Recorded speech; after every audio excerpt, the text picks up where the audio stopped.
Hello bachcho, let's read the question and the question says most popularly the transgenic crop can be called as genetically modified crop.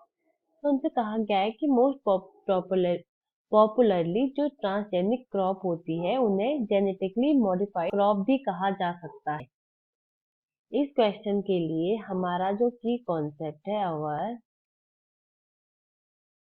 की concept for this question here is transgenic crop.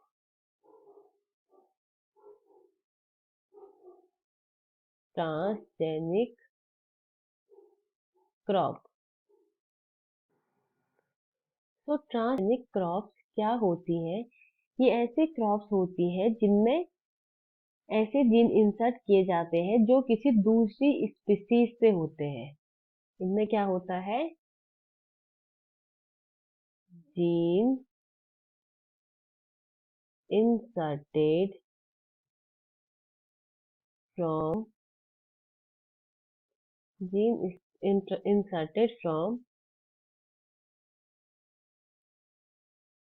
different species, मतलब other species से इनमें gene को insert किया जाता है।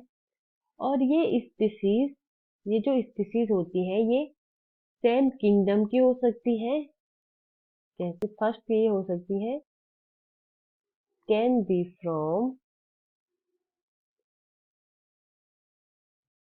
Same kingdom,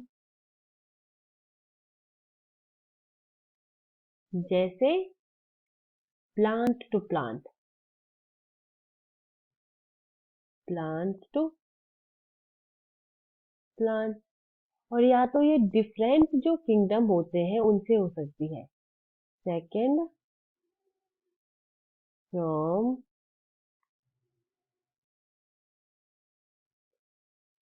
different kingdoms, जैसे bacteria and plant, जो बैक्टीरिया से प्लांट में, बैक्टीरिया टू प्लांट। और ऐसा क्यों किया जाता है? टू गेट बेटर वेराइटी, हमें जिससे बेटर वेराइटी मिल पाए। To get better variety. जैसे क्रॉप होती है उनकी बेटर वेराइटी पाने के लिए, मतलब बेटर प्रोडक्शन और डिजीज से प्रिवेंशन के लिए। और इन्हें जेनेटिकली मॉडिफाइड, इन्हें क्या कह सकते हैं? इन्हें जेनेटिकली मॉडिफाइड क्रॉप कह सकते हैं।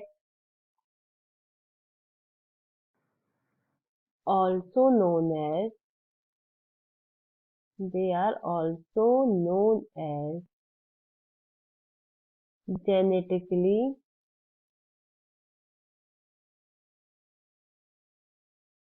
Modified crop. और ऐसा क्यों कहा जाता है? क्योंकि इनमें मोस्टली जो डीएनए रिकॉम्बिनेशन टेक्निक्स होती हैं वो यूज होती है। एक का जीन दूसरे की बॉडी में डालने को जेनेटिकली मॉडिफाइड, उनके जेनेटिकली मॉडिफाइड हो जाते हैं। ये जीन्स मॉडिफाई हो जाते हैं, जिससे हमें क्या मिलता है? We get better production, better production मिलता है। बेटर प्रोडक्शन हर सेंस में, जैसे डिजीज प्रिवेंशन या ज्यादा फसल। सो मोस्ट पॉपुलरली जो ट्रांसजेनिक क्रॉप होती है इन्हें जेनेटिकली मॉडिफाइड क्रॉप भी कहा जाता है, क्योंकि ये जेनेटिकली मॉडिफाइड होती है। I hope you understand the concept. Best of luck.